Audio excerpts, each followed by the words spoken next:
নমস্কার বন্ধুরা, ফুডকলিক সুদেশনা চ্যানেলে আপনাদেরকে আবার স্বাগত জানাই। আজ বানাচ্ছি আমি নিরামিষ আলুর দম। সেই জন্য প্রথমেই আলুগুলো সেদ্ধ করে নিতে হবে। তাই প্রেসার কুকারে আলু দিয়ে, জল দিয়ে এবং পরিমাণ মতো লবণ দিয়ে সেদ্ধ করতে বসিয়ে দিলাম। এরপর আমরা একটা পেস্ট বানিয়ে নেব আদা, কাঁচা লঙ্কা এবং টমেটো দিয়ে।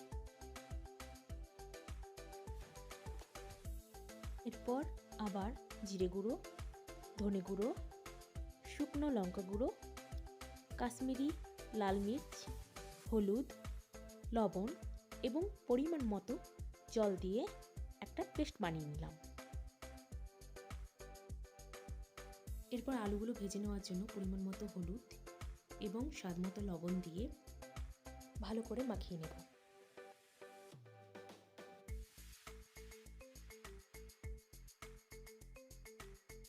এরপর কড়াই গরম করে সামান্য তেল দিয়ে ওই হলুদ নুন মাখানো আলুগুলো ভেজে নিতে হবে।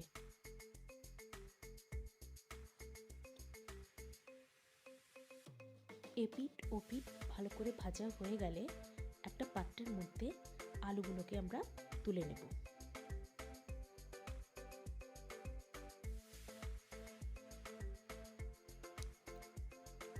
দেখুন আলুগুলো কি সুন্দর ভাজা হয়ে গেছে।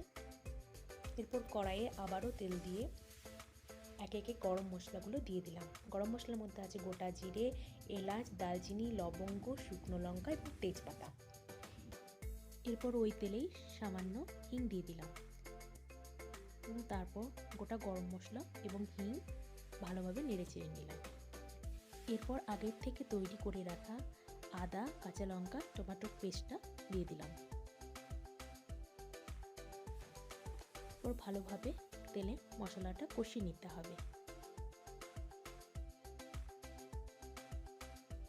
দেখুন কি সুন্দর তেল ছেড়ে দিয়েছে মশলা থেকে। এরপর আগের তৈরি করে রাখা জিরে গুঁড়ো, ধনে গুঁড়োর পেস্টটা দিয়ে দিলাম। ভালো করে মশলাটা কষিয়ে নিতে হবে যাতে মশলার কাঁচা গন্ধটা চলে যায়। এরপর 1 চামচ চিনি দিয়ে দিলাম।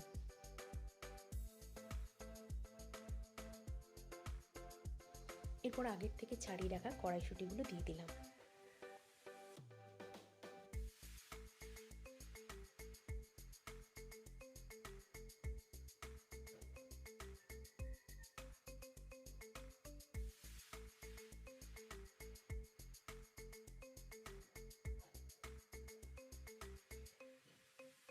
দেখুন মশলা থেকে কি সুন্দর তেল বেরিয়েছে আর তেমনি সুন্দর গন্ধটাও বেরিয়েছে।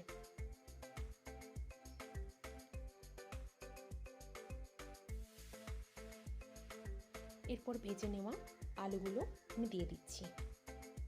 তারপর আলুগুলো মশলাগুলোর সাথে একটু ভালো করে নেড়ে চেড়ে নিলাম।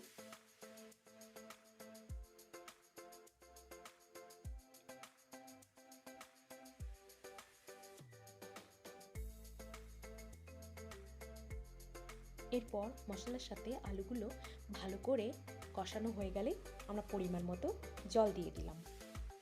তারপর ভালো করে নেড়ে চেড়ে একটু ফুটতে দিলাম।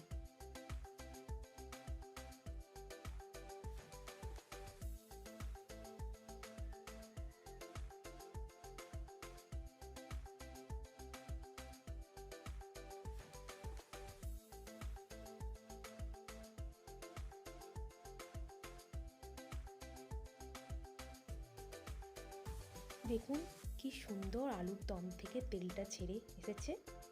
এরপর ভালো করে নেড়ে চেড়ে নিলেই আমাদের তৈরি একদম নিরামিষ আলুর দম।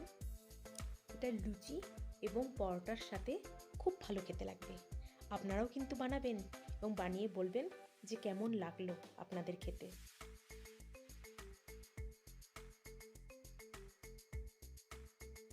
ভালো লাগলে চ্যানেলটিকে অবশ্যই সাবস্ক্রাইব করবেন।